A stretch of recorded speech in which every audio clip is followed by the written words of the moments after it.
Assalomu alaykum kanalimiz obunachilari. Xo'p, xudo xolasa mana yana yangi ishlarimizga materiallar olib kelganmiz. Xudo xolasa ishlarimizni karkazlari to'qilyapti.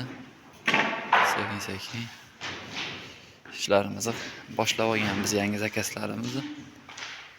Karkazimizni ichki ko'rinishlari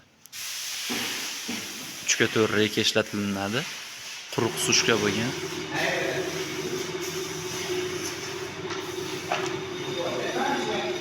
Hop, jami 14 ta eshigi, yana 8 ta eshik boshlaganmiz.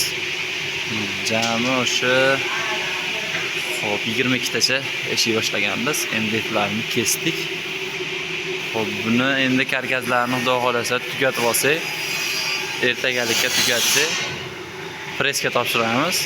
Presda bosilib, atroflari tozalanib,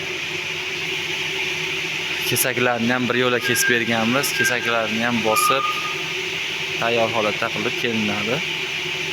Kesaklarni ham MDF o'zidan qilib olyapmiz. Ikkita 1.6 lik yopishtirib 3.2 razmerda chiqyapti eshiklarimiz. Kesakisini qalalligi. Bu tarafda bitgan eshiklarimizni upakovka qilib tayyor qilib qo'ydik. Kanalimizni kuzatib borlar, kanalga obuna bo'lishni unutmanglar, like qilib qolamiz.